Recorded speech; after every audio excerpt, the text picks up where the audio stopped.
Hey everybody, and welcome to Hex Token, your host Superman in the house. We're going to have a lot of fun, of course, today. And don't forget to subscribe and hit the like button, hit the bell on the way in. That's how we roll. Welcome to YouTube. That's pretty much what we do on here. Smash the bell and hit the like and subscribe. That's pretty much it. So welcome to infotainment, as we say, infotainment. And let's bring up the old, let's finish it off. Bam, there we go. Look at that. It's rolling in. We've got a few people in the house there. Welcome, of course, BC in the Matrix. Yeah, boy. So cool. Good to see you. Lies Beneath is in the house as well. Hello, how are you today? Very well, always as well. It's quite sunny outside. I'm going to go for a walk, that's for sure. We've got hello all Hex, EHEX, PLS, and PLSX for the win. Absolutely. Great to see you, Lies Beneath. As always, that's the ultimate strategy. Wookie says, woohoo, the sexiest Wookie in crypto voted by me. Well done there, Wookie, on making those votes, whatever those votes are. But I'm sure you made it. So cool. We've got Brendan in the house as well. Morning, Superman. Markets taking the Sunday dump. They are actually. And, of course, we're in the lead up to the election. There's also a bit of FUD going around the SEC and Hex, of course. Probably some people buying into that. What else we got there? Brendan in the house there. I have no clue what the poll means today. I'll sit on the sidelines, lol, says Brendan. Yeah, we've got a poll at the moment on the election. So the title of the video today, United States midterms elections, 8th of November 2022 coming up. And, of course, what impact will it have on crypto? We're going to talk a little bit about that. Crypto, Hex, and Pulsechain news, that's the other side of it. But our poll at the moment is who will win? Who will win the midterms between the Democrats and Republicans? Obviously, there's independents out there as well. But who will win the power control? All 435 House seats are up for grabs. All 435 House seats, and of course of the Parliament basically, and 35 of the 100 seats in Senate are up for grabs. So basically around about a third. So 35 out of the 100 Senate seats are up for grabs this election. So that means that 65 are not changing hands. They're safe for the time being. And so that's pretty much it. I think it's every 2 years they roll a third of the Senate gets rolled. So they're up for grabs there. That would favor one party or another, depending on what's the makeup of those Senate seats. So we've got four options. Democrats win the House and the Senate. And we've got the second option, Democrats win the House only. And then we've got the Republicans win the House and the Senate. And then the Republicans win the House only. So obviously this time around it was the way the composition's made up, it was more favorable for the Republicans, but of course polls have now been shifting pretty strongly as well. So it looks like a double benefit playing out for the Republicans. Get in your votes. We've got 17 at the moment as well. Now obviously this is primarily a crypto channel, and I try to do my best to keep to that, as you guys know. No drama channel as much as possible, and a family channel. So that everyone can pretty much feel welcome. If they want the drama and they want everything else, they can go to other channels. There's plenty out there that cover that sort of stuff, but not on this one. We try to keep to the crypto as close as possible, but every so often I do break down in tears and have a cathartic moment. But this is the way it goes. Hey, we had cathartic moment, something like that. Hey, Brendan says, hey, Hex broke down the bull flag on the daily, by the way. Yeah, we're going to have a look at that. So Hex coming up there with the chart, and it's probably that the FUD from those letters have gone to a few people out there. Yep, cool. Let's get into it. Property view. Hey, Hex, go Hex is property view. Definitely go Hex. And of course, Brennan says, just seen you check in the chart, says Brennan. Yeah, I was actually looking at that just after you made your comment. So that's what I was looking at there. Joe Doris in the house there. Hi, good to see you, Joey. And Genuine says, no idea, says Genuine. Yeah, that's all right. It's a bit of fun, really, the poll. I'm the 10th, like says Hex Huddle. Hey, Hex Huddle, always a pleasure. Well, I said, starting to warm up in Australia. I don't get all the FUD about this SEC letters, says Bloodfish King. Yeah. Hey, look, the Howey test is still in play. And of course, if you ever recall at the beginning of Hex, Richard already talked to lawyers about the Howey test and compliance. So I've got no big deal about that. So, yep, the people mint their own Hex. The other thing, of course, it's decentralized in that sense, but that's not the thing. It's the Howey test that really is the key. And the other thing, of course, I haven't seen confirmation these letters are real. I haven't seen any signatures on any of the letters. We're going to have a quick look at that later. Let me know in the chat if you have seen anything, or if you've had anybody that's been served these subpoena papers as well. Obviously, if they are fake, it would be a crime. So that's an interesting thing, obviously, as well. All right, Katie's in house there. Hey, all, let's go. Woo-hoo. Good to see you, Katie. The train has left the station. You better, you better get ready to get on when it comes to your stops, says David Under. True that. Thanks for the breakdown on the house seat, says Brennan. Hey, you're welcome. And of course, Rango in house this morning. All good to see you, Rango. Okay, welcome everybody. Hope you guys are having a good time. Let's get into it. We're going to cover the election first, the midterms for the United States of America. And of course, very contentious, right? So I wish the makeup of our country was similar to America's, but in the sense of the political voting, unfortunately, it's not that way. So at least you guys have a fighting chance with common sense and to play out. So let's see how we're going here. We got this is on a Real Clear Politics. So I'll post this in the chat there if you want to check this out for yourself. I do particularly like this site and its coverage. So Battle for the House 2022. We've got the seats at the moment. So this is kind of where it's shaping at the moment. Obviously, got the election coming on the 8th, and then there'll probably be some postal ballots and things like that take a little bit longer because of the way that they've sort of set it up. Now, I'm not going to get into all of that integrity side. You can make up a decision for yourself. I'm fairly clear on where I think it's all went last time. But once again, you can make that up your mind about that. We got at the moment with this dark blue here and the dark red pretty much means they're in the bag there. So remember, all 435 house seats. Think of a bit like your parliament have this control.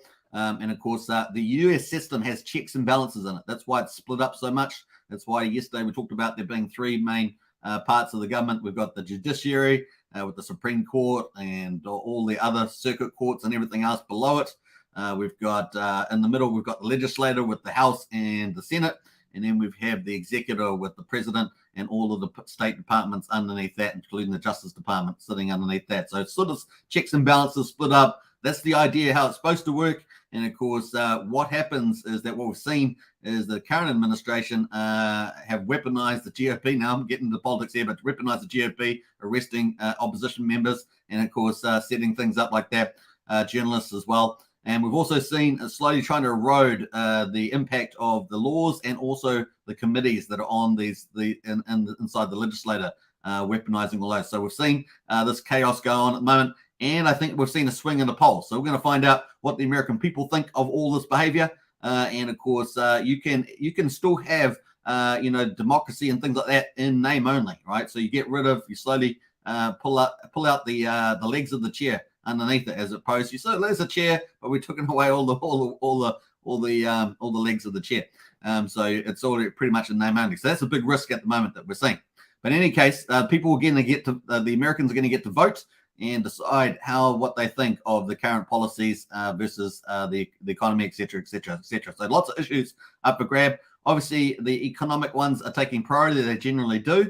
People generally vote on economy as opposed to societal stuff. So if you've got a government that's social engineering, typically people will still pretty much make their vote based on economics. And it would be very rare that you'd get a specific issue that would turn an election. So that's kind of a bit of a lay of the land, as it were. In terms of the House, okay, 435 seats up for grabs. At the moment in this dark blue, we've got 174 Democrats in the House. Looks like they're pretty much locked in on those seats, very blue area. And of course, on the right-hand side, we've got the Republicans. 227 looks like they've been locked in so far. Now we've got these shaded colors. In other words, not quite as confirmed. And so we've got this dark blue. This is likely Dem. So you can see the likely Dems on here. So these different areas in the United States. I see a few California, Florida ones like that. Illinois, and I guess a few others there. Don't know all the states' little names, but that's kind of it there. We've got lean Dem. So we've got 20 of those. 20 likely will go Democrat. Then we have 13 of the House seats that leans Democrat. So still could be a few wild cards in there. Maybe a few surprises potentially. Particularly in this election, I think the way the polls are going could be a few surprises in there, but 13 are leaning Democrat at the moment. So you take all that, 141, 20, that's 161, plus 13, that's 170, I guess that's 73, 74, it's 174 there. So these three blue ones here make up the 174 that look like are in the bag or most likely in the bag for Democrats. On the other side, of course, you got the Republicans. 178 looks like they're in the bag there. But then you have likely GOP is a 20. So 178 plus 20 is 198. And of course, then you've got 29 here, leans GOP. So you've got lean GOP there. I can see Arizona, California, and I guess it's Pennsylvania, Ohio, and places like that. So it looks like a few Texas and the other ones in there as well. So a couple that I do recognize. And it looks like there's 29 of those. You add those three together and you get 227. Now, here is the battleground. So here's the point. So to control the House, you need 218 seats for a majority, 218 seats. And so it already looks like the Republicans have got the House if this plays out. Now, that being said, of course, leans GOP is probably the most wild card one in there. But given the way the polls are going at the moment, I would probably have quite a degree of confidence in these as well. I'm sure just particularly the way some of the other ones have gone at the moment. So we have 34 in grey, though. So we've got 34 seats that are not included the 174, not included the 227, sorry. But it looks like at this moment, even without those, the Republicans will get the majority of 218, and the House will switch from the Democrats over to the Republicans, which means that they will run the committees now, and maybe we might turn back to normal government as opposed to an authoritarian regime using these committees ridiculously. If you've ever watched it, I've watched tons of these committees. It's insanity. They have broken all the protocols. It's ridiculous how they're running it. It's absolutely moronic. So hopefully we'll get returned back to more normal type of operations in those committees. If you've watched them, if you don't believe me, watch the committees and watch the old committees in the past, and you will see what I mean. So we've got 34 seats up for grabs in grey. And that means they'll kind of, we don't know yet. So that you've got the toss-ups here. We can see all these different ones, areas all in toss-up for the House. Very, very cool. Now, I did tell you a little while back that they had a new census, and it seemed like something like, I think it was up to 12 areas had been miscounted. And interestingly enough, 11 out of those 12 went to the Democrats. Giving them a bigger chance to control the House. 11 out of 12, I think it was. Isn't that interesting? So it's just some crazy stuff going on there. Unbelievable stuff as well. So that's going to take, I think it's something going to take 12 years or something. It's a very long time before that will be reset with the new census. So crazy stuff going on there, folks. Anyway, I'll leave that up to your imagination why these things are happening. You can decide yourself. I mean, this is the way it goes. So this is kind of where we are on the House. And of course, the House, they pass a lot of these laws, right? They create a lot of the laws, and that's what they're supposed to do. But at the moment, of course, we don't see them creating laws. We see them pretty much the executive almost having the departments which are supposed to implement laws, actually almost making laws themselves, including the executive, which can write executive orders, right? So this kind of stuff we're seeing at the moment. So the legislative hasn't really been doing too much. They have done passed a few policies that have gone through, and we're going to see what happens with this election. So with the Republicans, if they get the House, that will be an interesting move in terms of legislation going through to the executive, the president, President Biden in this case, and so forth. So this is going to create a bit of a clash, and the clashes can be good for the markets. Because particularly if you think there's bad policy making resulting in bad outcomes, then that's a good thing for markets generally. So that's kind of one of the first takeouts from this election coverage here. Now we can see the map at the moment of all the ones sort of coming in at this stage. And of course, often we get a lot of the red covered in here. And then we get some blues, a lot on the coast here, get a lot of blues coming in terms of Democrats and Republicans. So this is sort of kind of the early map at the moment. Where we've got coming in at this stage. So still early days, and we're going to be following this over the next couple of days. But this is kind of where it is at the moment on the old House. So let's jump over to the second part of the legislature, and that is the Senate. Yeah, that's the Senate. Let's jump over to the Senate. So it looks like already the House is looking good for the Republicans, right? And it's just a matter of how much. Now, I'm going to come back to the House a bit later, but let's get to the Senate. And of course, the Senate here is at the moment, we've got, this is 100 seats. Remember, 35 are up for grabs. So we can have a shift of power here. So let's see where this goes. At the moment, of course, the Democrats control it just, and of course have the vice president, which can make the deciding vote, right? So at the moment, we've got, looks like we've got 48 Republicans and 44 Democrats that are safe and not up. Okay, so these are safe and not up for grabs. Remember, only 35 seats are up for grabs. And of course, at the moment, let's have a look at the one. So we're likely Democrats too. We've got, I guess it's Illinois and New York there with Schumer, and of course, Chuck Schumer there. And of course, then we've got Lean's Democrat Blumenthal. And of course, this has been the very controversial one. This Blumenthal one here, that's up as well. So that includes 44. So 41 plus 2 plus 1, 44 seats. Looks like it'll be the case. But this one here, I'd say, is very dicey, this Blumenthal one.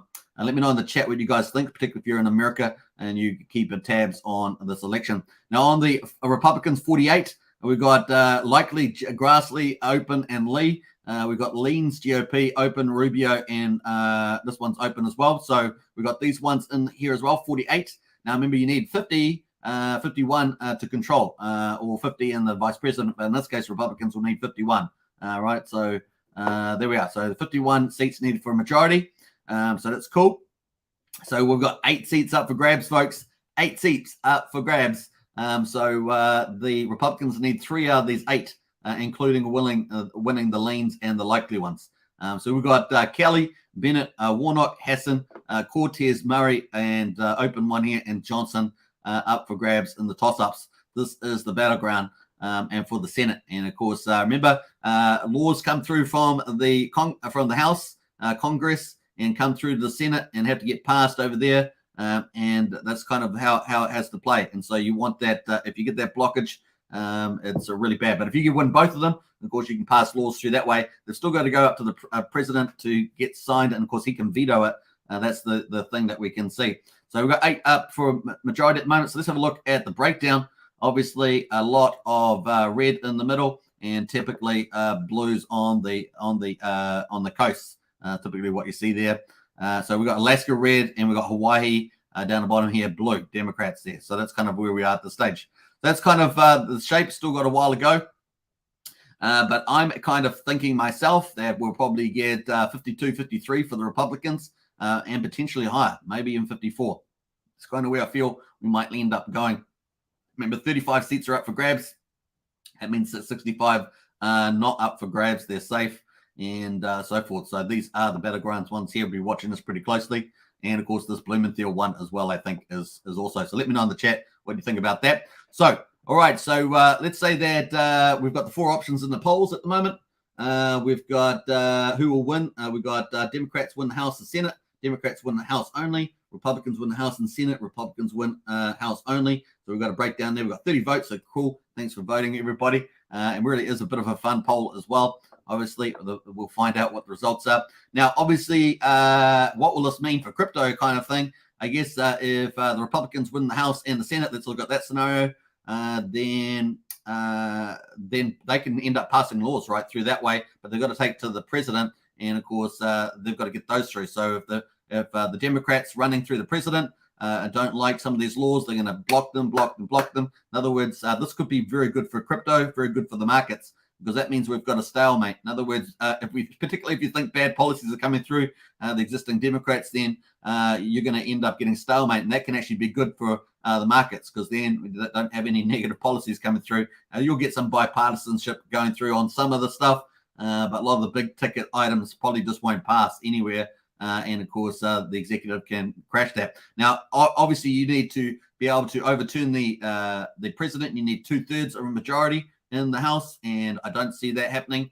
But I see a good, strong majority. I think potentially, if we've got 227, they may end up getting up to 240 or something like that. That seems like a reasonable number. But of course, that is not a majority. A 2/3 majority. So if we take 235 and we times that by, say, 0.667, say, that's about 291 seats, somewhere like that, that they need for 2/3. So I don't see them getting that, but I do see them potentially, if the polls are heading in the right direction, maybe getting 240 to something like that. So we do see Florida going very red. It looks like instead of being a swing state, and now it looks like it's almost cemented in as a red state. So I think that's pretty profound. Yes, so there's definitely some changes going on in the US. So let's say we get that. So if we have that blockage between the executive, the president, and of course the Senate and the House, then we're going to have that a lot of those policies end up just being stagnant and not moving anywhere. So I think that's pretty good. So the other thing, of course, is that typically in most likely in most cases after the midterms, we normally have a rally in the stock market, and no doubt with high correlation with the crypto market, we normally have a bit of a rally as well. So that's kind of positive. But the problem is that we also have unusual times at the moment where the stock market is down something like 25-30%. And of course, from the highs, we also have the highest interest rates in 15 years at 3.7 to 4%. So we kind of have those issues coming into place. So the market's actually pretty down. So in terms of being down, that's positive for a bit of a rally. But of course, the high interest rates are really dampening down things. And of course, the Fed looks more hawkish.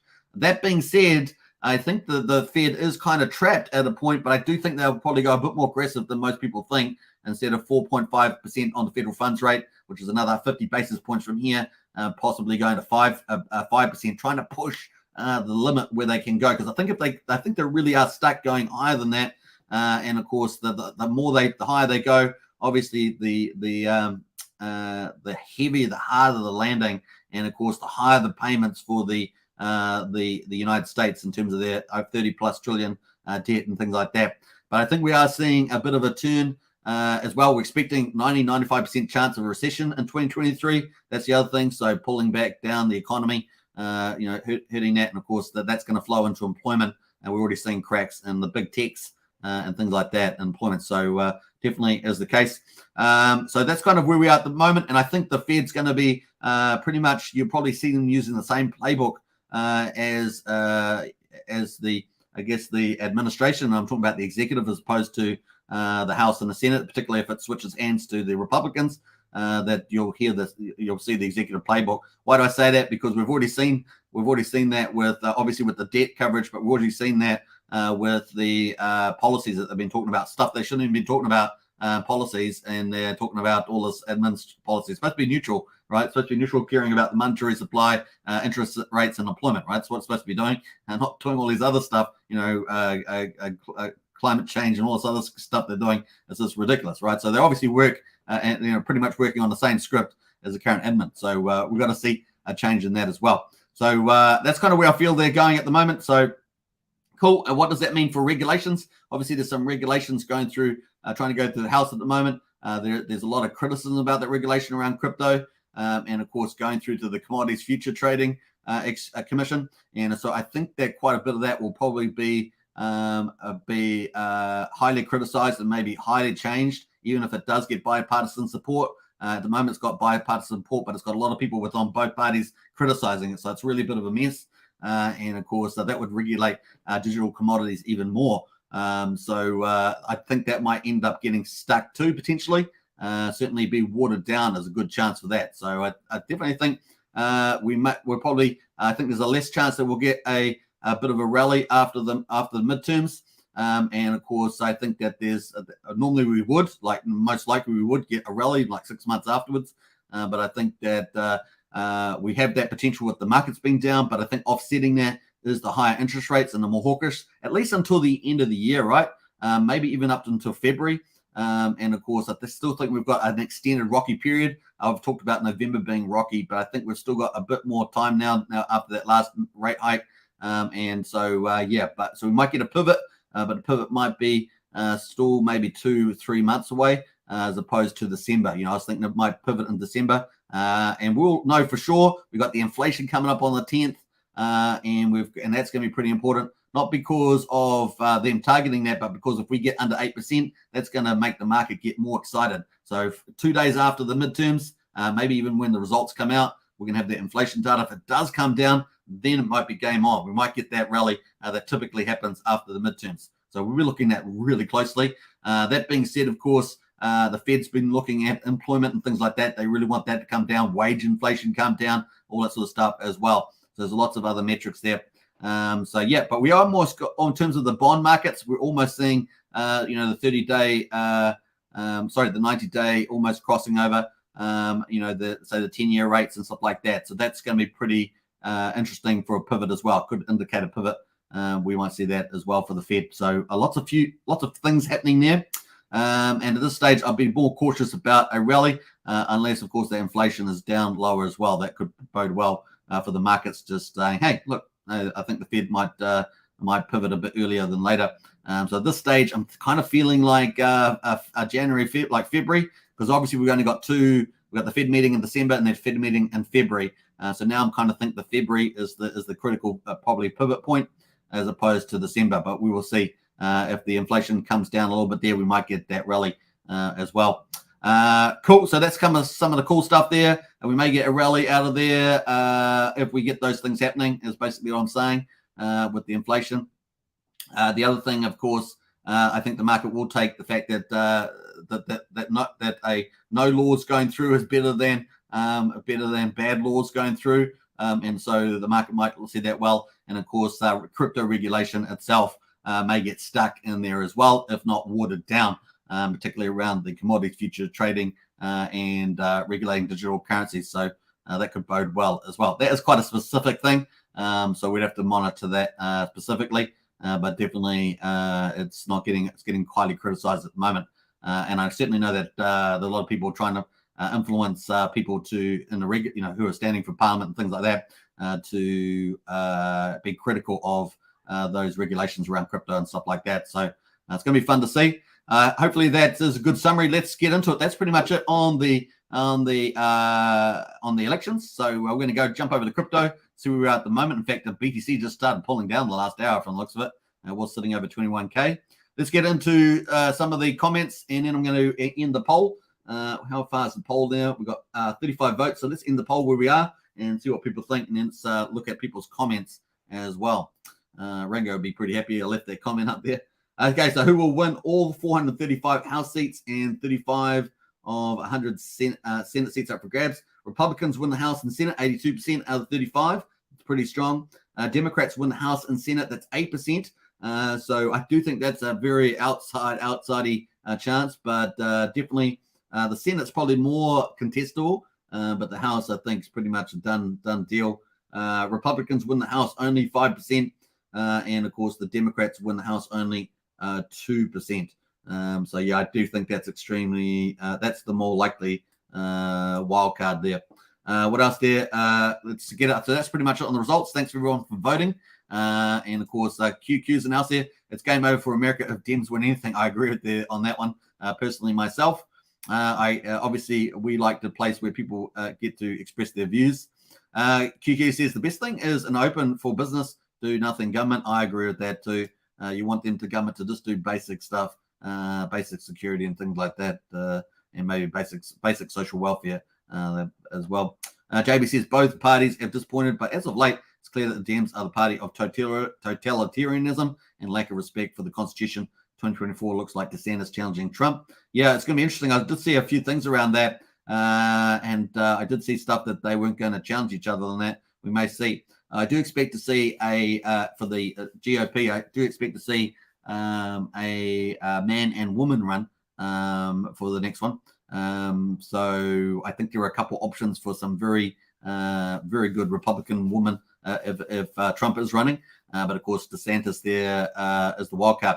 Now, there are pros and cons to both of them. I think DeSantis has shown that he's an extremely good governor and extremely good at communicating, as opposed to, I think, the charisma of Trump and, of course, the following of Trump as well. And, of course, I think that they delivered incredible results during their time. Now, obviously, we can bicker over a couple of his earlier comments leading into the thing, but I do think that he changed a lot while he was actually in power as well, particularly when he was ending out there. So definitely a lot of changes there. In any case, we got Blobfish King in the house there. The perpetuals are cheaper. That says Blobfish King. I got some DC today at a discount to Hex. Wow, that's awesome, Blobfish King. Dems will allow illegals to vote, says QQ. Which political party is the best for Hex or crypto in general? I'd say the GOP is, Pablo. QQ says, well, SBF, who wants to regulate crypto for his benefit, was the second highest donor to Biden. Let's go, Brandon, says Woogie. QQ says, Miami is becoming a crypto capital, pretty Republican. Yeah, I think so too. And that's where we've seen a lot of interesting changes, is some of the places that are always Democrat blue in Florida. And I think in Miami potentially now indicating they're going red. So definitely it's been a big deal. QQ says impeach Brandon. Yeah, well, that is possibly a big call too. That will happen if the GOP do win the House and the Senate is a look to impeach him. And I think they have good. I think their best case. I'm not sure exactly what they've touted because I haven't been following that too closely. But the best case would probably be on the southern border. I think there's a good case for that. QQ says if Fetterman wins, there's no hope. Lol, says QQ.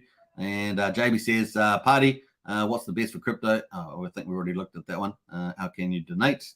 Well, you can just look that up there, JB. But yeah, definitely the Republicans in that case. Am I reading back? Am I going around? Feels like I'm going back around the circles here on the comments. I feel like I've read these ones. Let's go. Brandon says Fat Sammy. I prefer polls, says mixed. Yeah, I have got the polls are there, but I haven't pulled those up there. We've got latest polls 2022. So we've got all the polls in here as well. So you can check all that stuff out. Don't want to go too long on this topic. Just wanted to cover the highlights there as well. So you can find the Senate and House map here. And of course, if you want to look at the polls here, you can check all that out. So there's a lot more details. So cool. What else we got there? We got JB says Fetterman, sheesh, that guy had a stroke and hasn't fully recovered. Show how the Dems are using him, says JB. Yeah, he's probably better. There's probably been a mistake on that part, to be honest. Congrats on your many nominations, Superman, says Mix. Oh, thanks very much. I did see that this morning in Discord. Looks like I got nominated for a few items. Who was this? Someone posted it somewhere. Was it up here? Someone talked about that. I can't actually see it here, actually. Oh, yes. Fat Sammy says, well done, everybody. We got Hex Token nominated in loads of categories in the Hexy Awards. Get Hex also got a nomination for Best Newcomer. Well done to Craig. Craig is one of our syndicated YouTubers. Will be 4 months of voting for the finalists in each category. So it'll probably end up just being based on how many subscribers you've got. But it was nice to be nominated, that's for sure. Mix in the house there. Polls are more fun. Yeah. What else there? We got to jump back to the markets. BTC just trying to hold on at 21K from the looks of it. Crypto Singh says WF and central bankers are the only winners of all elections. I could care less which color a boot of tyranny team wins, says Crypto King. And Terry Doc says, good morning, Superman and family. Hey, Terry Doc, good to see you. Wookie says, feel Wookie's poll coming on. Fetterman for Congress. That's funny, man. Fetterman is a freak of nature. Needs to go to retirement home. He certainly needs more rehab, I would say. That's the truth. Katie says, bring on the red wave. Demos, stopping cheating in the polls. Demos had your chance and they ruined it. Hashtag stop the corruption, says KD. I voted by accident, says Mix. That's pretty hilarious. By accident, I like that. Keep an eye on FTT. Could be a black swan, says Lamy. Lamy says CZ is talking about selling half a billion worth of FTT tokens due to claim FTX was lobbying against other industry players in secret, says Lammy. And we're going to be talking about that, Lammy, actually. So good topic. Sammy Hex says catching up from the beginning. Hi all. Hey, Sammy. Always a pleasure to have you in the house when you can make it. All right, so here we are, BTC. Woohoo! Trying to hold on to 21K. It was above 21K before we started the live stream. You saw it just dip down below and sort of trying to fight there. We did expect it to get rejected. Remember, if you were following Al Capo of Crypto, a trading analyst I really like, has a lot of accuracy to him. And he's talking about us getting rejected 21,500. We're down, trying to hold on to 21 at the moment. Certainly the Sunday is not quite as green as we might expect. And of course, we've got the midterms coming up on the 8th. So at the moment, I guess that's, what's the US time? So it's still another 2 days away for the US for the election. We've got ETH at 15.7. Oh, let me jump back there.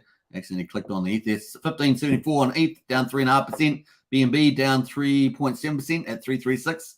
BNB had a great run, right? Two big things, obviously with the Twitter, where they put up $500 million for Twitter, and then of course the general run that we had as well after the Fed interest rate hikes, and of course, man, that was a double whammy for BNB. Really, really impressive.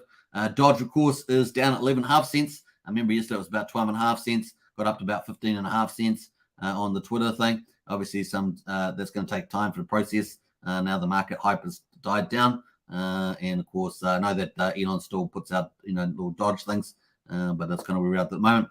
XRP, we're going to be talking about that briefly. That is at 47 cents, down 4.5%.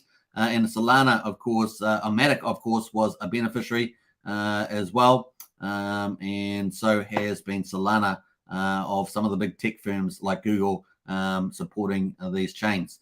So they've had a real big benefit there. So we actually had a pretty good last couple of days, besides at the moment where it's going red. We had some pretty nice little rallies in there based on some tech and adoption, which is kind of cool. So neat. And I think Google Cloud's not only Solana, but the BNB, aren't they? The BNB, I think, some sort of validator thing. So it's kind of there at the moment. It's kind of the markets. Let's jump over to some of the news at the moment. Support for Ripple grows an SEC lawsuit over XRP. CEO says it's unprecedented, and of course, it's been going on for a long time. Remember, there's two different things here. There's Ripple, the founding firm, and then there's XRP, the actual crypto token. And of course, I've always criticized this because Ripple could pretty much, and this seemed like it could mint as much XRP and just sell on dump it on people's heads a bit. I guess like Vitalik and the Ethereum that he's been dumping all the time. But of course, it gives us a long road for the whatever he says. So support for Ripple Labs is in its fight against the SEC security over XRP has grown with 12 amicus briefs filed. It's unprecedented, said Ripple CEO Brad Garlinghouse, adding that each brief explains in its own unique way the irreparable harm the SEC will do to every facet of the U.S. crypto economy if it gets its way. It's taken, obviously, SEC is taking a very, what do you call it? I guess there's a better word for it, kind of a legal attack mode. It's almost like that. A growing number of briefs have been filed in support of Ripple Labs as the company continues to fight the U.S. Securities Exchange lawsuit over the sale of XRP. And of course, this includes NASDAQ-listed cryptocurrency exchange Coinbase, which was among the first trading platforms to delist XRP following the SEC's lawsuit. Garlinghouse said, for those of you keeping count, 12 MSC briefs submitted. It's unprecedented. I'm told to have this happen at this stage. And they each explain their own unique way the irreparable harm the SEC has been doing. Besides Coinbase, other companies have been involved as well. ICANN, iRemit, TapJets, many others here you can see. Just have a look through some of those. The growing number of briefs filed on behalf of Ripple, the SEC asked the court for more time to reply to them. On Friday, the court granted the agency's motion to extend the time for all parties to file and reply to amicus briefs. The deadline for filing amicus briefs is now the November the 11th. So that's the day after the inflation update, and replies must be filed by November the 30th. Commenting on the SEC seeking more time to reply on all the briefs, Stuart Aldoroti, General Counsel for Ripple, said a dozen independent voices, companies, developers, exchanges, public interest, and trade associations, retail holders, all filing an SEC versus Ripple to explain how dangerously wrong the SEC is. The SEC's response, we need more time, not to listen or engage, but to blindly bulldoze on. That was the comment there. The securities regulator sued Ripple, its CEO and co-founder, Chris Larsen, in December 2020 over the sale of XRP, alleging the crypto token is a security and not a commodity, of course. Garlinghouse said last month that he expects an answer in the first half of 2023, noting that Ripple would consider a settlement with the securities watchdog if the regulator states the XRP is not a security. The executor stressed that XRP case is not just about Ripple, but the whole crypto industry. So that is a big deal. The SEC chairman, Gary Gensler, has said on several occasions that while Bitcoin is a commodity, oddly enough, I find that odd compared to everything else being security, most other crypto tokens are securities. However, the SEC has been criticized for taking an enforcement-centric, I don't get that at all, centric approach to regulating the crypto industry. In addition, 4 U.S. lawmakers sent a letter to Gensler this week accusing him of hypocritical management. So here we are. We've got people petitioning lawmakers acting, trying to get the right thing done. So there are lawmakers out there trying to, modify these aggressive stances. accusing him of hypocritical mismanagement of the SEC, refusing to practice what he preaches. So that was pretty much it for the story there. So that was covering, someone covered that in the chat there. So hopefully that that leads into that. That's the XRP. I think they were talking about this one here. So this is the other story that we're kind of focusing on in the crypto news, is Binance to sell the rest of FTX tokens holdings as Alameda CEO defends firm's financial condition, offered to buy Binance's FTT token holdings for $22 a piece. That would be a good deal, actually. That would make it more stable on the price, that's for sure, as opposed to trying to market or trying to even find OTC, other OTC forms. Binance CEO responding on a CoinDesk scoop about trading, tweeted Sunday that he will be selling the remaining FTT tokens held on its books that he took on as part of his exit from Amela sister company FTX. Binance CEO Changpeng CZ Zhao did not say how much FTT his firm will sell, but that as part of its cryptocurrency exchange's exit from FTX equity last year, Binance received roughly $2.1 billion worth in the form of BSD. Isn't that incredible? That's crazy stuff. And FTT. Part of Binance exit from FTX equity last year, Binance received that much money. Due to recent revelations that have come to light, we have decided to liquidate any remaining FTT on our books. Alameda CEO meanwhile tweeted that her trading firm's financial conditions is stronger than what was reflected by the balance sheet CoinDesk wrote about. She also offered, in a reply to Binance CEO's post, to buy his firm's FTT holdings for $22, and that might be a decent play. You can see the tweet there. Speculation over FTT token led to extreme price volatility amid the back and forth Twitter exchanges. Up they go. Looks like it's around $22 at the moment. In his initial tweet, ZZ said Binance sale would be executed in a way that minimizes market impact and could take a few months to complete. That'd be a good way of doing it. Blockchain Explorer ETHScan showed an address moving 23 million FTT worth 530 million to a Binance exchange wallet Saturday afternoon. The price of FTT declined 40% over a 24-hour period to $22. I'm not sure if we can see that on here, actually. We've got FTT on here. Can't see that in particular, but that's someone there. Let's just type it in, see if we can find an FTT. FTX token. It's currently at $22.38. $22.38, so there we are. So cool. CZ announced comes after rumors swirled about the financial health of Sam Bankman-Fried's trading firm after a leaked balance sheet reviewed by CoinDesk revealed the trading firm owned 5.8 billion of FTT tokens. As of June the 30, Alameda was revealed to have 14.6 billion in assets and 8 billion in liabilities, including 7.4 billion in identified loans. So that's kind of the high drama there. Closing this up, on Saturday, the CEO responded to the rumors by tweeting that Alameda had over $10 billion of assets not reflected in the leaked balance sheet. Allison added that Alameda had undisclosed hedges in place and already returned a bulk of their outstanding loans. So that sounds a better resolve for the liquidity of this firm. CZ added that sale of Binance FTT holdings was not to be interpreted as a slight against a competitor exchange. We typically hold tokens for the long term, and we have held onto this token for this long. We stay transparent with our actions, apparently, says CZ. Now, there we are. In this case, it seems to be the case. Right, so cool. That is some of the crypto news. Pretty cool. The other thing, of course, just to wrap it up, is Vitalik provided an updated roadmap for Ethereum, proof of stake, and, of course, Pulsechain is going to be forking this. Now, like I say, I can't really see why it would take too long to get this all done by the Rich Arts dev teams. Obviously, there's team A and B. We've got to add in the 0.25% fee, maybe adjust one of the parameters around the S-load function for the Hex end stakes. I don't know. Let me know what you think. But sooner than later is what I would expect. And I would expect to see a V3 coming out. I don't think we'll be waiting for the AMM bot to be able to harvest the V3 liquidity once the open license comes next year, March, April. If they've got an approximation model, some sort of asymmetric model for that, then they could still harvest that liquidity for the PulseX and go for gold. So we'll see. We'll see what happens there. But in any case, but just because we're going to be forking the Ethereum proof of stake, we will get potentially the upgrades, being able to bolt those on as well. So presumably so. So cool. That's kind of where we are. We've got, obviously, the merge went through successfully. That was the one we just went through. And of course, it became a proof of stake system. The next step is the surge, and that's a big deal, right? So the surge there, not sure if I can scroll it up. Yes, I can. So the surge there, goal 100,000 transactions per second and beyond. Obviously, that's going to make things take away congestion.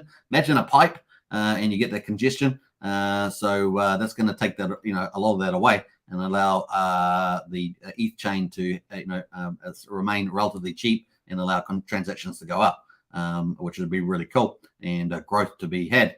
So we look forward to the benefit of that, and also this is with like ZK rollups and things like that. So cool. That is some of the things. Obviously, that's the next stage is the surge. That is really opening up the pipe, potentially making fees cheaper in the long term, particularly in a bull market, right? So when the bear market, obviously the prices come down, the congestions come down. But once again, so it's going to increase the size of the pipe, more transactions be able to go through it. It's pretty much it. So that's kind of cool. We're looking for roll-ups, ZK roll-ups, things like that to take place, and sharding to just increase that sharding, just increase the transactions up to potentially up to 100,000 per transaction. Still a lot of work in this, as I understand, and I think they're only doing some trial-y stuff with I think it's called dark ZK rollups or something like that. So I might try and cover a bit more on that. So that's kind of where we are, working on the next upgrade, and presumably Pulsechain is going to get access to this as it will be upgradable if they're forking this part here. So looking forward to that. The next stage after that is the Scourge, then the Verge. So the Scourge is going to be ensure reliable and credible neutral transaction inclusion and avoid centralization and other protocol risks of MEV. And then, of course, the Verge is the next step after that. Verifying blocks should be super easy. Download N bytes of data, perform a few basic computations, verify a snark, and you're done. That's kind of the outcome there. The Purge is after that. Remember, this I think it's kind of like a 7-year program, maybe 8 years. They're always late, right? They're always late. So just don't know. The Purge goal: simplify the protocol, eliminate technical debt and limit costs, and to participation in the network by clearing old history. That'd be an interesting aspect for Pulsechain there, clearing the old history. That's well in the future though. The Splurge goal: fix everything else. That's pretty much it. So the Splurge got a little top hat there, which is kind of cool. Richard Hart top hat. Woo-hoo-hoo-hoo! I know you're watching, Vitalik. You're watching Richard Hart closely. There's the top hat there. But I guess that's just to celebrate as well. But I thought that was kind of funny with the top hat. So cool. That is pretty much it on that one. I might do a video on that and try and break that down even further. That's a pretty cool diagram. I'll post that in the chat there if you want to check it out. That was posted just earlier today by Vitalik, of course, the founder of Ethereum, which Pulsechain is going to be. Richard Hart is forking. So cool. What else? We got a couple of comments in the chat here. That was the end of our crypto coverage, really. Let's get back up to some of the comments, though. We're going to head into the Hex ecosystem charts now. So stay tuned for that. V3 testnet soon. Hopefully, Dave. Hopefully. Be very bullish for Hex if we get it in November. That would be very cool. WF, I think we got up to that comments. I think I've already read some of these. So let me just jump on to those. Lammy says, CZ is talking about selling. Yeah, we got up to that one. We discovered that. Crypto Cav says, crypto PRNR. I don't know if you've ever heard of crypto PRNR. YouTube video says they believe Binance is the big exchange that will be list Pulse and PulseX when it launches. I definitely think that's a possibility as one of the top ones. Yeah, especially when CZ responded to Richard Hart on a tweet the other day. So yeah, that's a fair comment. Ted Nelson says, hey everybody. Hey, good to see you, Ted. What else? Sandy Beach in the house as well. Good to see Sandy, one of our moderators. Awesome. Great to see Sandy. Hello, Hex Token, everybody else. Did you start early? It's only 7:15 p.m. Eastern. Didn't you have daylight savings start, Sandy? You told me yesterday. Daylight savings started. I'm pretty sure. Maybe because we had a time change here in the US. I think so, Sandy. I think so. Ted Nelson says, Superman, the info available on Discord is a great place for info. I used several links from it today. A great benefit to the community. Thank you for creating this tool chest for info. Yeah. Hey, look, I think that's really needed, Ted. And I'm great that that's been so helpful. So cool. Now, if you don't know what Ted's talking about, if you haven't joined our Discord, the link is in the video description. But we have a couple of information places in here. The main driver of this is a great community, kind of a safest possible place to learn about crypto and invest and things like that, but also great information. So we've got a couple of places in here. Obviously, we've got useful links, and this is really the heart of all the information. So you got all the stuff around Hex. all the reports, everything in here, the contracts, the audits, all that sort of stuff. So Hex was the one that really pioneered audits too in crypto. So you got all the audits there as well. And of course, stuff like Pulsechain, PulseX, everything's in here. Richard Hart, all the financial trading things here, limit orders, things like Hedron, all the derivatives, Hedron, Ecosa, Maximus derivatives of Hex. Those are projects that are built on top of Hex, onboarding tools, exchanges, everything in there. We've even got Hex stores and things like that. Godwile, the Ethereum proof of work network, Ethereum Fair network, all the copies of Hex as well. So that's really great. On top of that, of course, there's video tutorials on PulseX and the Pulsechain bridge. And of course, if you jump down to the general chat for Richard Hart tokens, you'll see a promotions toolkit down there, which is really, really cool. And of course, you also under the Pulsechain discussion group, you'll see the airdrop free claims that are out at the moment. Obviously, you need to do your own investment due diligence, things like that, but they're all there, as well as Pulsechain projects, which is a great resource. It's got all the projects, plus review sites like Pulse Hot List that review them, and it gives you a sort of helping hand there. It's got all the projects under Pulsechain News, the Pulse Police, of course, who often check a lot of the codes not for every project, but a lot of projects. So it's a good place to get some confidence about interacting with certain contracts and airdrops and so forth. So it's pretty cool. So definitely check that out if you haven't joined our Discord. We're heading up to 950 people. So looking forward to it. I think we've got a few new people actually. Yeah, we have got a couple. InvestX, hey, finally InvestX in the house. Good to see that. Welcome InvestX. Clipstar.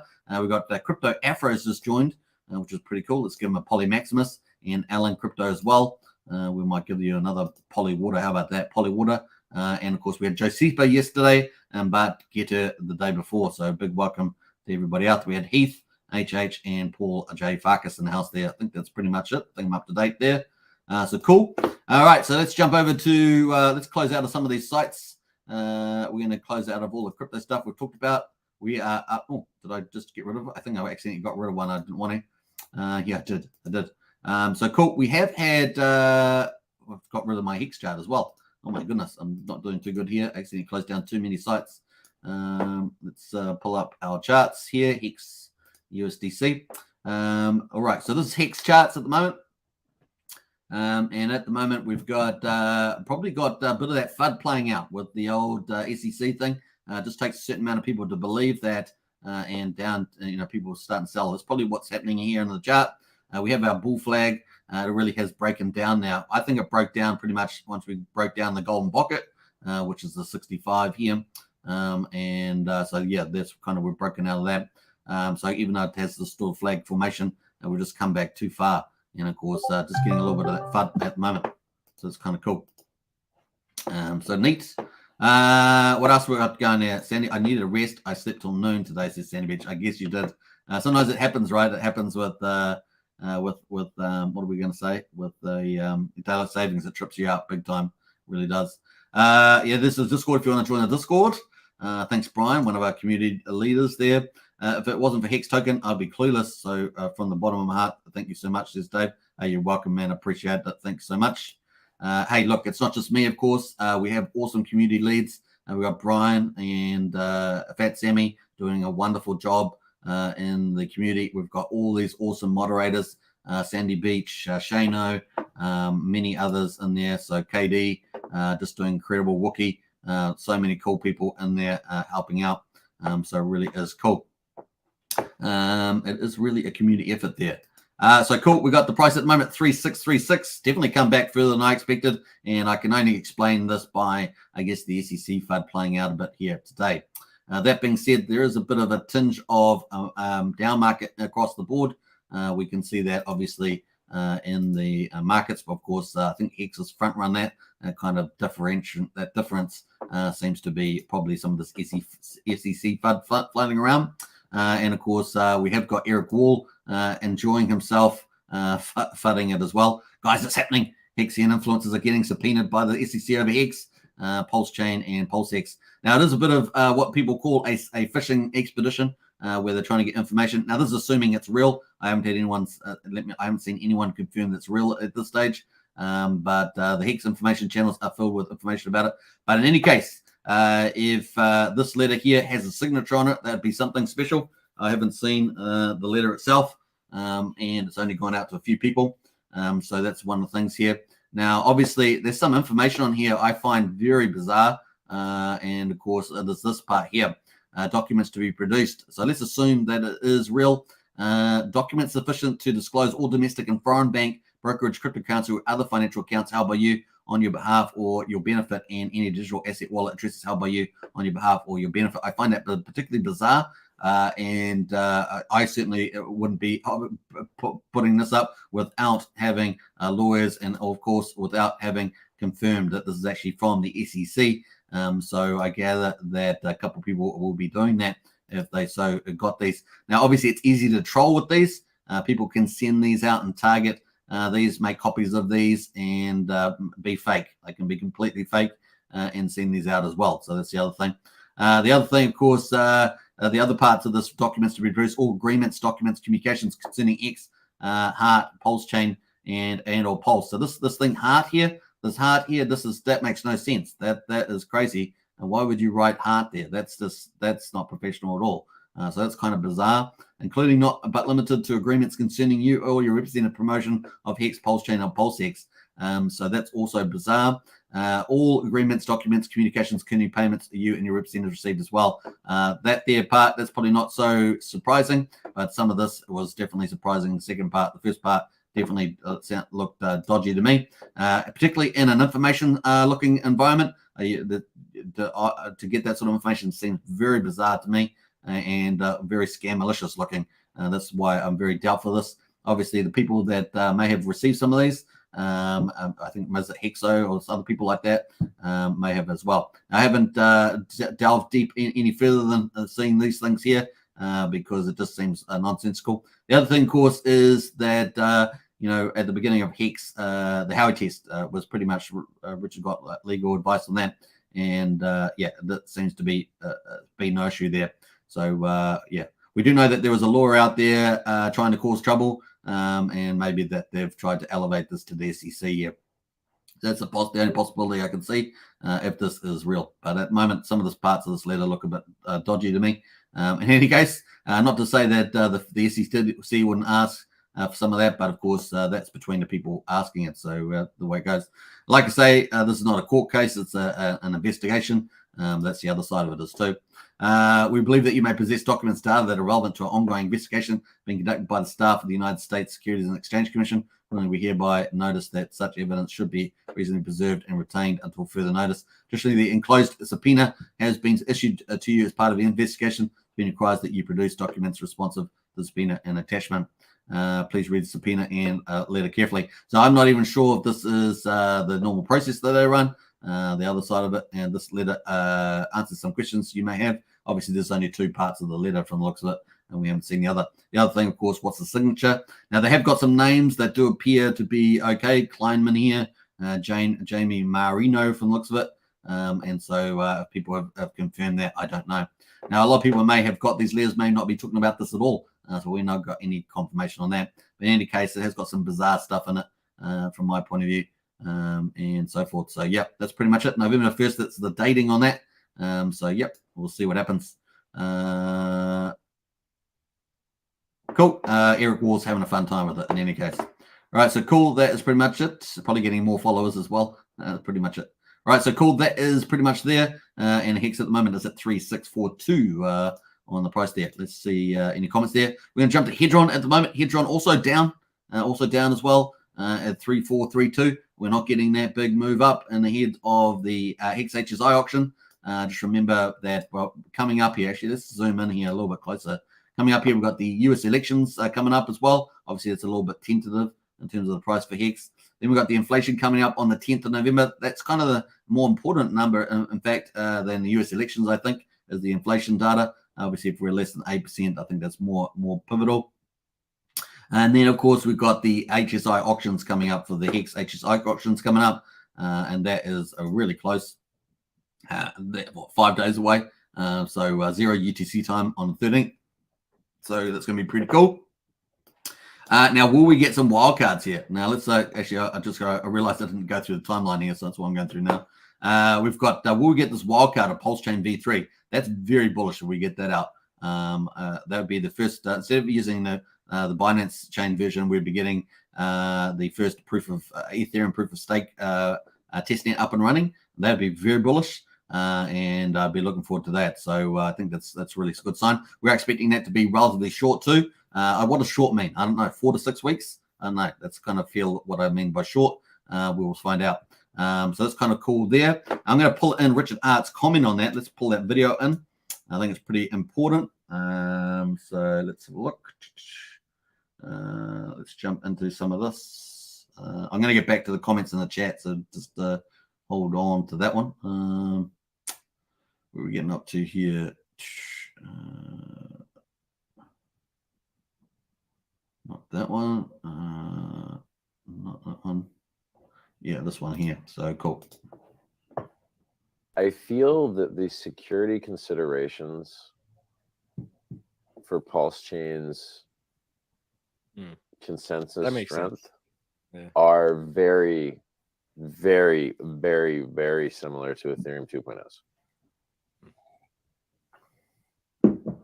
If that makes sense to you. Makes sense. We're forking Ethereum 2.0, not Ethereum 1.0. So you beat it out of me, you fucks. You wore me down, okay? So the logic was, do we have more faith in the BSC consensus, which we found flaws in, or rotating to several other options of not very well audited consensus, or the extremely well audited Ethereum 2.0 consensus? And my logic is that if you're going to make things right, doing them during a bear is a beautiful time to do it. And I think it will be quicker to use Ethereum 2.0's consensus than to properly audit and secure Corellia, which is a version of Click, which is what has a lot of problems. And so it was maximum secure and minimum time to market, because we didn't know, like, you didn't know whether the merge was going to work right. Could have not worked right. And you didn't know if they'd ever get to doing it because the delays were nearly endless. Yep. But after they did it, and after it worked right, it was the obvious choice. And so Pulsechain will have upgrades, but be primarily the same consensus mechanism that Ethereum 2.0 uses, but is now called Ethereum 1, right? Like, no one called it's not. Right. Ethereum 2 is now Ethereum 1 since the merge worked.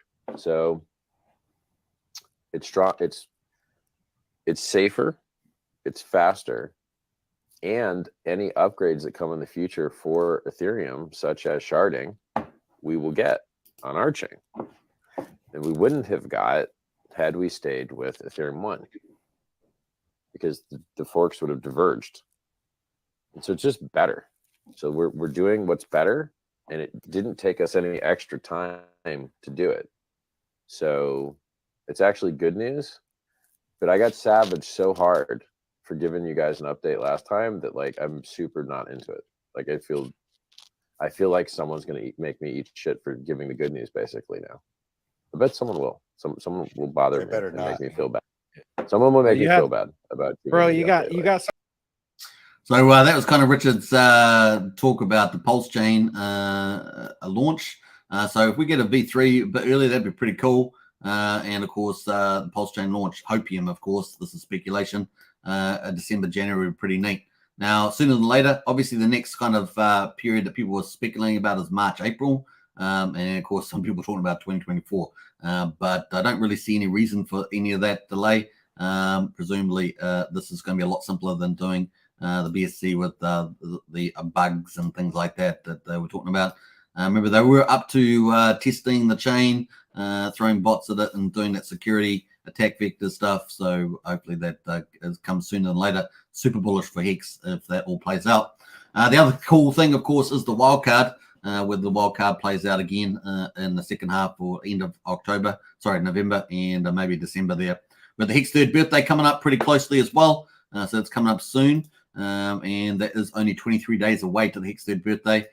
So I'm feeling optimistic about Hex and potentially Pulsechain in December, particularly the second half of December. Once we're through this Fed rate hike on the 14th of December, that is the last one. If we get that could be big in my view. Obviously not investment advice, but if we get that federal funds rate up to I don't know 4.5%, 4.75. If we go to 75 basis points, it'd be getting up to about 4.75. That would be pretty much there. And then maybe if they do get it more aggressive, maybe 25 basis points in February. That's kind of where we're going. So we've still got volatility in here. We've got some opportunities. Now, as you know, El Capo of Crypto talking about a mid-November pullback. So he actually thinks, even though typically we have a rally after the midterms because of the high interest rates, so the record 15-year interest rates, we may get a big sell-off in Bitcoin. Of course, we've seen that before, and maybe we'll get down to that 14K or even down to the 11K and pray by mid-November, maybe somewhere between the 15th and 18th or somewhere like that. So we'll be watching that. The inflation result will definitely play into that. So we've got a few things coming up, folks. Volatility in November. We said that would be the case for some time. And of course, I think we're definitely getting all the setups for that, particularly after the more hawkish Fed. That's kind of where we are. Now, we've got a couple of comments around the Hex letter, the SEC letter. Sandy Beach says, I thought it was fake at first, but I think it's real. Hex Machine says it's not fake, but it's not a death sentence. The SEC are investigating many influencers for taking payments and shilling, pumping, dumping. This is a routine, don't fret. That's also true. I think that's a good comment. Barnes says, I don't know. I think the SEC would send a registered letter to the person rather than send a letter in the mail. I think so too. I'm not sure how they actually delivered it. People were talking about in the email. That seemed particularly bizarre to me.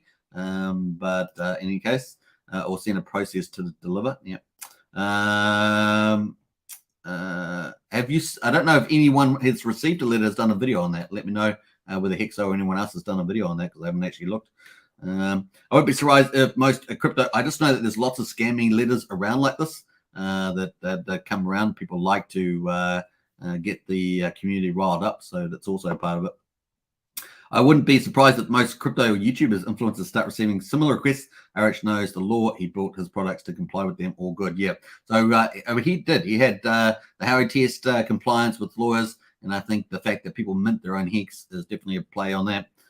There was a 20% referral, if you remember, up to 32% if you self-referred for Hex during the AA lobby times. And that's probably it around the thing. So I don't see any much deal about that either.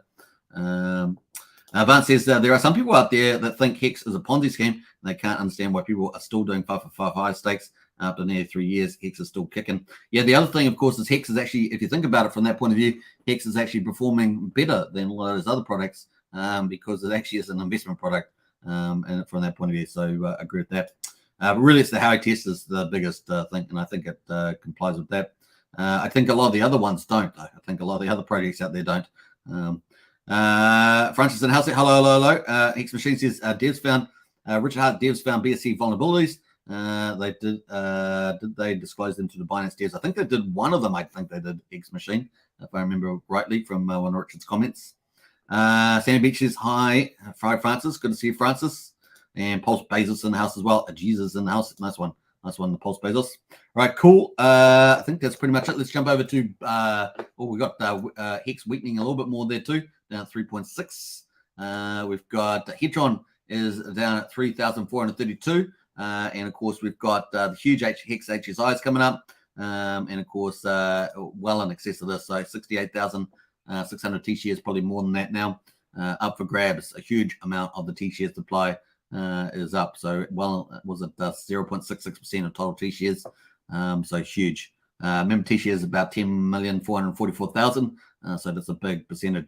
And a lot of Hex, particularly about 90 of them, over 1 million Hex. And those are the ones that people will be really bidding for and competing, particularly the ones with a 10x multiplier in them, just because that added valuation. That's kind of where we're at this stage. Looks like we're not getting our little run up on here, though. We'll see crypto can turn around very quickly. We've still got a few days to see whether this does manage to do anything. Like I say, there are two issues, though. Maybe all the big whales are freely minting because they've got Hex stakes and got plenty of mints that have already been minted. And, of course, the other side of it is maybe the speculators don't speculate now. But maybe after the midterms, if Bitcoin does do that capitulation, that really kills off any chance for, at least lowers the probability of having a big rally here in Hedron. We will see. Maybe it would have to defy the market to do it. We do see that from time to time, but at this moment, not looking the best on the old Hedron pump that we were possibly expecting. We're going to jump over to Polymaximus, which is also launching, and of course playing into here. It's got the mint phase at the moment for Poly and water token. The water being people provide ETH for the gas fees, and Poly being people provide Hedron, and of course that will go and bid for the Hex HSI stakes coming up here. So hopefully it wins a certain amount of this. Will depend on how much Hedron goes in there, of course. And we've got the update from here. So at the moment we've got, let me refresh this just to make sure it's up to date. We've got, so this is being run by Dipcatcher and Goldkey, the Maximus team. And we're just going to quickly check on how much they have got in here so far. Day 2, is it? Day 2? Yeah, day 2.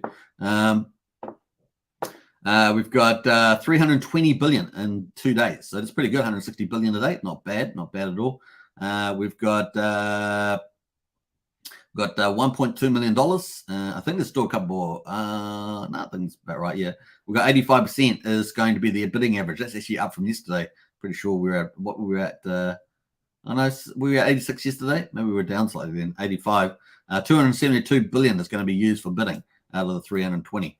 The rest of it's going to get staked as Hedron stakes in COSA. That's pretty much it. The water minted is 9,673 water tokens have been minted. 26.22 ETH has gone in. $41,000, 278. That's really, really impressive. And that's for the executor gas budget. Remember that you can give suggestions to the executor through the suggestion box on the DApp as well. So you can get hold of the DApp. Of course, go to useful links, scroll down to there and look for the derivative plays, Maximus. You got Maximus here, and you can go down to the water Polygon minting, which is on this website here. You can see the original tweet here as well, and the Polygon contract. So the Poly contract there as well, not Polygon, Poly contract there. And of course, you can provide suggestions to the suggestion box for the executor. And this is how Dipcatcher is going to be providing his little tips and tricks and whatever for the bidding. So I think that's kind of amusing. But that's how it's going to be done, and you can too, which is pretty cool. Maybe you want to target a particular Hex stake, and you can provide the ID or provide the HSI address if it's not yet up for auction. Maybe it's coming up for auction in the future. But there we are. That's pretty cool. Obviously, you can mint Poly with Hedron, and you can mint water with ETH if you want to help with the gas fees. And you just never know your luck. Maybe this is such commitment to such a thing may get rewarded. Who knows? That's just my speculation. We'll see. That's pretty much it. So looking good on the old Poly water. And of course, looking forward to getting up to the trillion mark. I was going to say one thing on this, of course, is that it must be getting pretty big amongst the Hedron whales. Let's have a quick look at that, actually. Let's have a look at that. Let's go to the Hedron contract and have a look to see how big the Maximus wallet is now. Going to go to holders. Remember, there's a total of 112 trillion Hedron, and we're going to have a look down here. It must be down there somewhere. How much did we say was in there? 320 billion Hedron. So I guess it's down here somewhere. There it is there. So number 21. Woohoo! So it's got to climb through the ranks. Obviously, plenty of days to go. It's going to go run through to the 14th. So just past the opening of the HSIs on the 13th. And yeah, I imagine it's going to slowly climb up here. It'd be pretty cool if it gets in the top 10. Need about 1.2 trillion. So that's really interesting as well. So what will the other whales do? I guess the OA do. What will they do in the bidding? That's going to be fun games. This is the big event coming up for the Hex ecosystem. This Hex HSI auction bonanza. And we'll do our best to cover that, although it's pretty hard. It takes forever to pull up the auctions. So we'll see. All right, cool. That's pretty much it for there. Let's jump out of there. And of course, let's have a look at the airdrops free claims. Now, if you want to get to the airdrop free claims, we have got under Pulsechain. We've got airdrops and free claims. These are the ones that are either on at the moment or coming up. We've got the Wait free claim, which is on at the moment. The Poor Pleb, which is on at the moment. The Kira, which is coming up on the 11th of November. They're going on the ETH chain. There's a little bit of drama around the Kira airdrop, I think, regarding Pulsechain, I think, and Richard, something like that. I haven't checked out. We're no drama channel, so try to avoid that as much as possible. We've got Texan token there as well. Is on. That's on open for claim for Pulsechain, PulseX, or if you've got Hex stakes at the July the 4th, and this is open for claiming until the 19th of November. So you have to participate. You have to sign something for that as well. There's a verify site there. And then Pulse Kittens is coming up around. This is on testnet. And of course, this is you probably should go into Pulse Police and check that everything's okay with this one. So that's coming up, the old Pulse discount testnet at the moment. So that's kind of where we are there. And of course, let's have a look at the airdrops at the moment. We've got Pulse Dogecoin at the moment is currently at $6.78. So it's having a nice little rebound there. Got the plane. Let's put the plane up there. I'm going to take away this there because that's been deprecated. So we've got that going. That's a little bit better. We've got the transform period is still running through. This is 60 days long. Ends in about the end of 20th of December. We've got the ASIC token miner, which is an NFT where you get asset tokens. This is running out at 21st of November. So we're actually progressing pretty fast through that now. So if we have a look on the actual DApp, let me just make sure I'm on the right chain here. Let me just jump over to Ethereum and we'll see what the results are. So for every Pulse Dogecoin you put in the transform, you get 5 asset tokens. You need asset tokens for mining. So there's 2.88 million. So almost 2.9 million Pulse Dogecoin has been transformed into asset tokens. So there are now 14.1 million asset tokens. And of course, all the Pulse Doge gets burned. So at the moment, 47.25% of all Pulse Dogecoin, the meme coin, has been burned so far, which is massive, out of 6.1 million. So it's a pretty big deal there at the moment. Let's people take their asset tokens, of course, and go to the miner to mine Pulse Bitcoin, which kind of mimics the real Bitcoin. There's a mining reward, 7.5%, and a asset mining fee of 0.25%. And currently, there are 6,429 miners, 14 million asset tokens. And of course, you can actually trade asset tokens on the asset market. They should be around about a fifth of the Pulse Dogecoin, since you get one Pulse Doge. You get 5 asset tokens for every Pulse Dogecoin. So the asset price should be about 1/5. And so give or take, so a bit of arbitrage there, I guess, if it's not.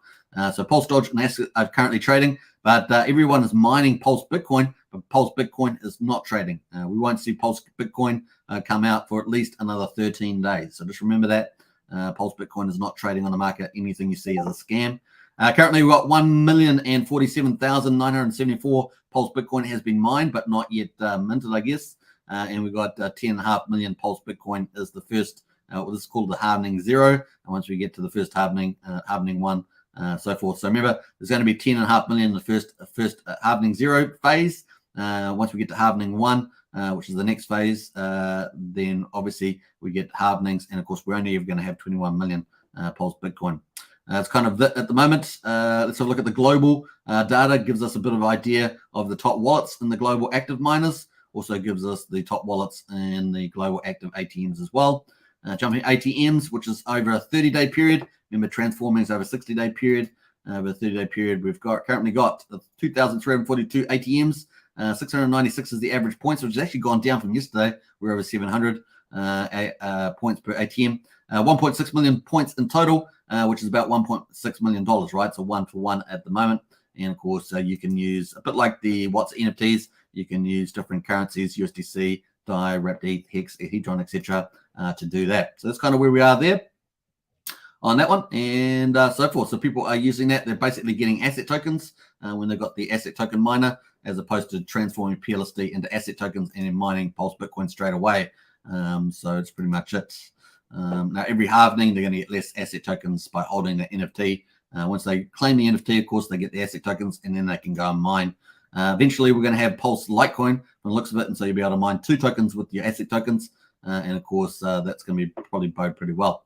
That's pretty much it for the Pulse Bitcoin airdrop. And of course, at the end of the 60-day period, we will have the final Pulse Dogecoin meme supply. It'll be interesting to see what happens to the price then. And we'll probably be at least probably 50% burned by that time.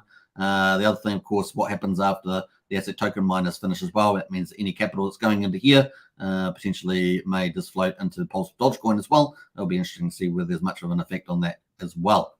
That's kind of where we are there. Let's go to the weight token. Obviously, weight token Most people are just waiting for this. There's 8 different sacrifices for this. We're currently at a third of a cent at the moment. Definitely broke down from a half a penny. Now we're down a third of a penny. And that's pretty much it. Most people are waiting, as I say.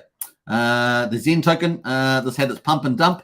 And fortunately, I managed to get mine claimed and sold at a higher price. Not quite as high as I would like to. Just came out at the wrong time. Just a bit of luck there. But I did sell it at a better price and made a nice little handsome profit. And that covered all my gas fees, I think, for just about all my mints. So that was pretty nice.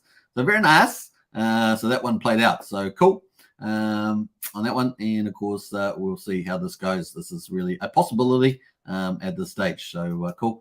PP. Let's look at PP. PP is a airdroppers too. It's what's in our airdrops. So it's either airdrops or free claims, right? So that's the way it goes. And let me just jump out of that. So this is currently at 5297, and no surprises here. Just everyone's minting their coins and selling them down, and particularly the market environment is bearish at the moment. So that's just what's happening there too. So no change there. But of course, if you want the details, you can jump in here. Paul Pleb details. That's pretty much it. Let's jump over to the Spotlight. This is our speculative play, which is the world's first peer-to-peer crypto casino, BNB Pot. And of course, we're focused on the staking side of this. And the gamification is pretty impressive for the most part. And so it's currently at $10.71, holding up pretty well, actually, in this $10 to $12 range. So a $2 range at the moment. This is the first sacrifice project that's launched. Obviously, wanted to launch on Pulsechain. Pulsechain's not here. So it's launched on BSC chain. We'll be launching on 5 chains. Hopefully, the next one is Pulsechain. But by the time Pulsechain launches, they'll have a lot of their products up and running. They'll have the wealth effect, customer base, and of course, all the games up and running. And then they just can transpose that onto Pulsechain. And yeah, very nice. And of course, every time they go onto the new chain, they issue a whole new million tokens, which is how many were given to the sacrifices. Now, obviously, people that sacrifice, this has done extremely well straight out of the gate, up to a 28x, and currently sitting at around 10.7x here, or 12x. So we're still holding up very well, and lots of things in store for this. So let's have a quick look at some of the results. Obviously, jackpot at the moment. Roulette is expected to come out soon, I think. Obviously, if you want updates, you have to go to Telegram for that. What else we got here? We've got the airdrops at the moment, 1,200 BNBP in the airdrop.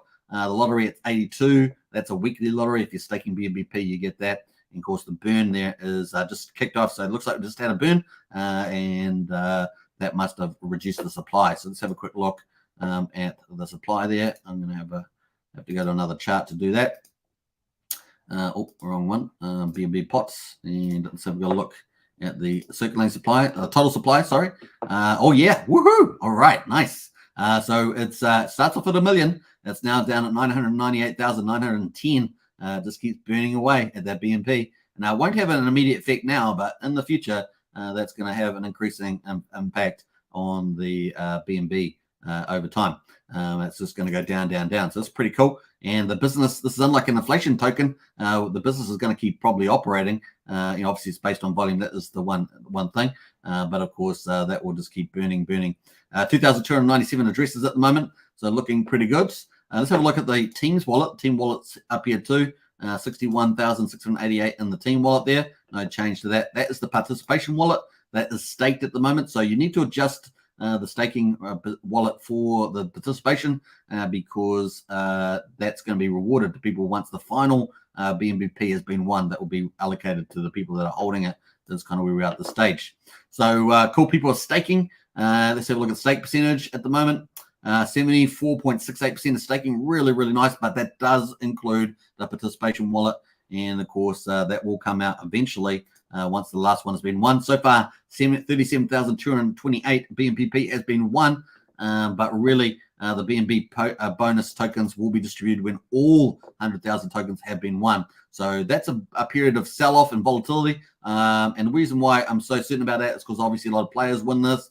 You're agnostic about how much volume's going through, but the reality is that when people get the participation wallet, you can't be agnostic about that because there'll be a certain amount of those that will sell it down.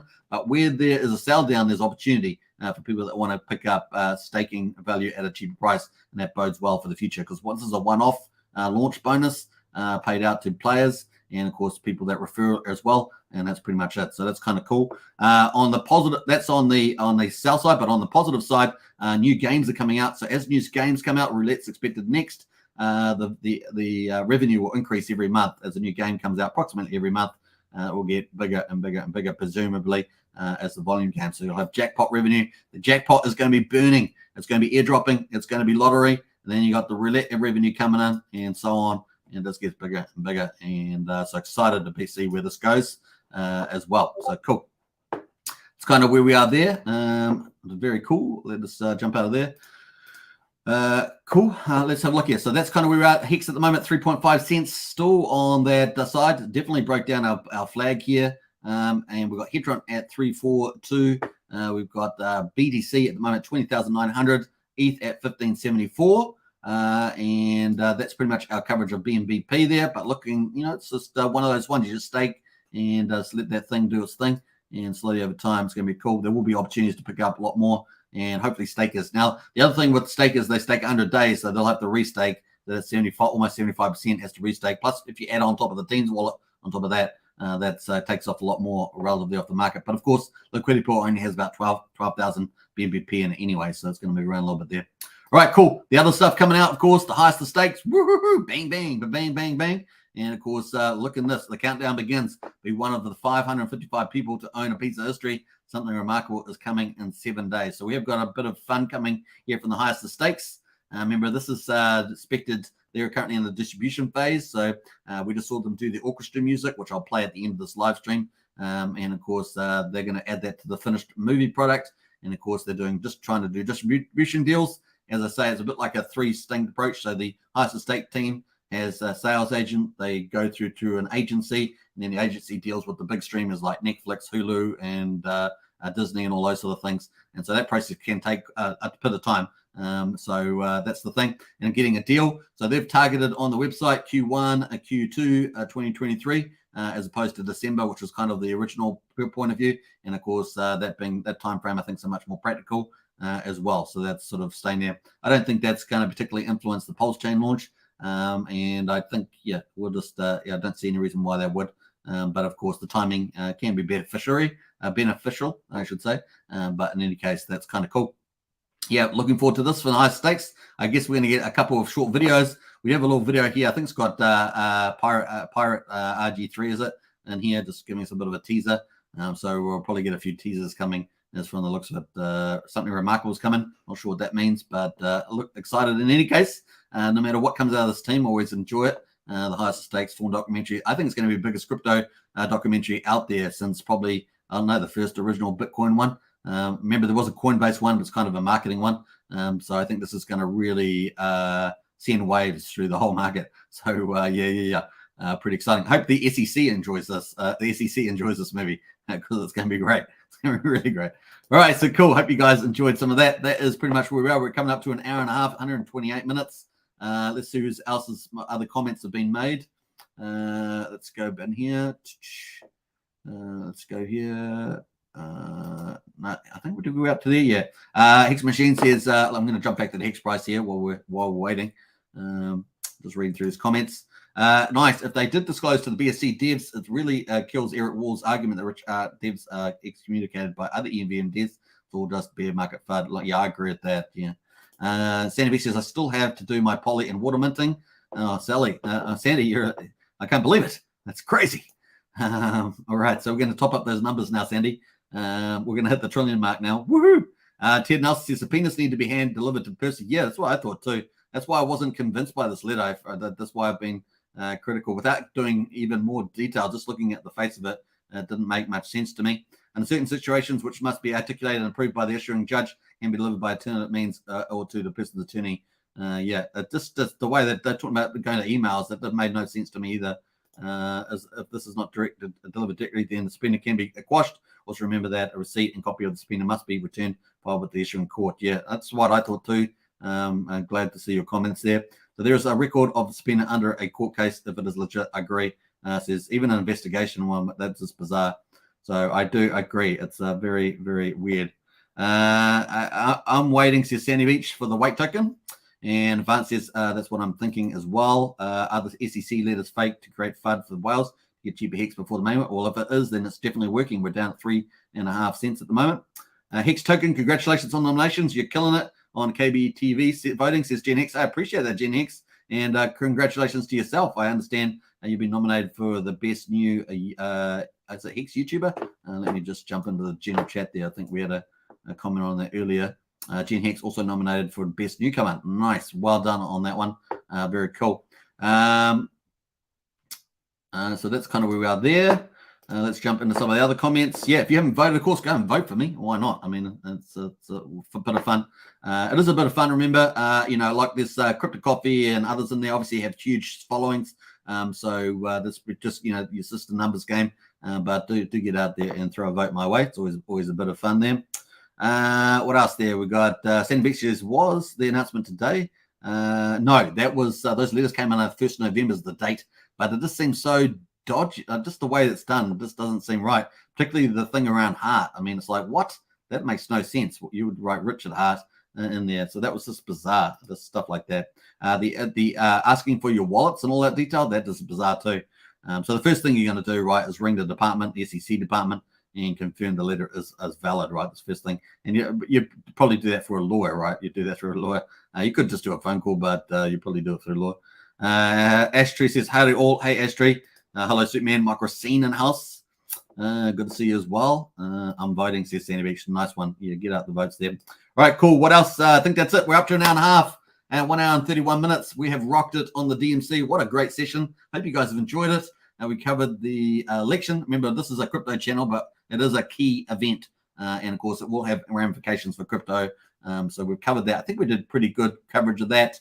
And, of course, we'll see. I think that, generally speaking, it's probably going to end up being mostly positive for crypto moving ahead, particularly if we get in gridlock with regulation, new laws and regulations. That's pretty good. Also, get out there and talk to if you're in the United States, get out there and talk to your local politician and get good crypto regulation out there and so forth. So, yeah, I think that's kind of cool.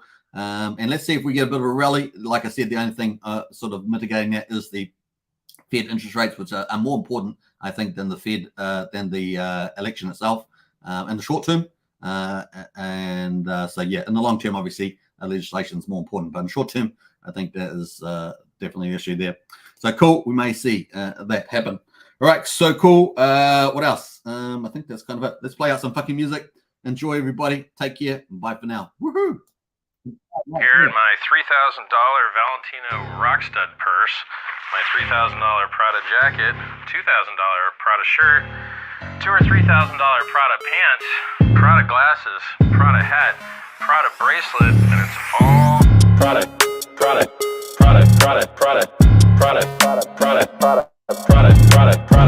shirt, Prada hat, Prada glasses, Prada pants, and it's all nylon, so the haters' tears fall right off.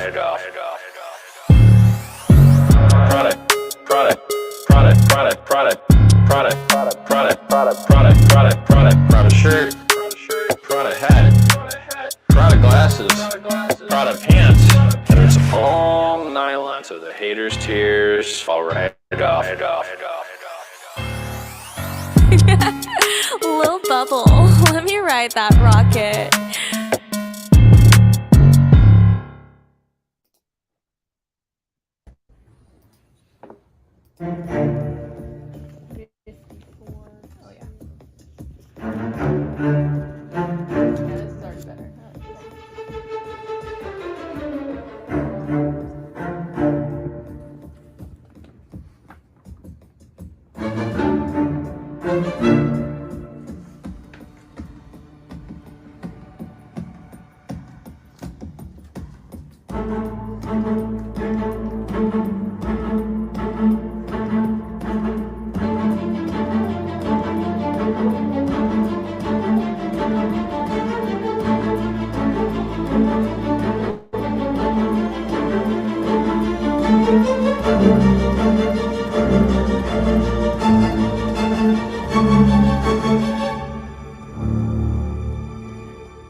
Well, I drifted off again at work, thinking about Pulsechain.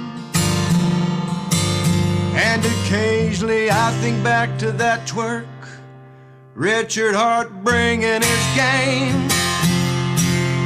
Well, I didn't make the sacrifice 'cause I came too late, but day one I'm still making it rain. Oh, I drifted off again at work, thinking about Pulsechain.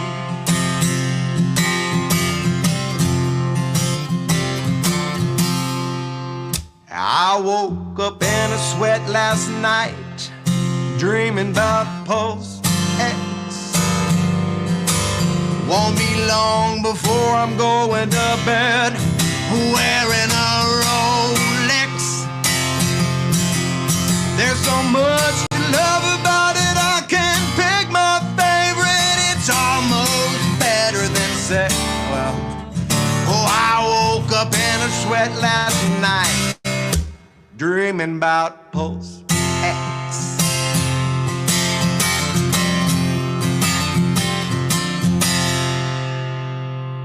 If you wanna be set up for life, you better stake your Hex. Might as well start with 5, a financial suplex. Generational wealth is just a click away. It's a Nobel Prize worthy flex. If you wanna be set up for life, you better stake your Hex. A financial suplex, a Nobel Prize worthy flex. You better stake your Hex.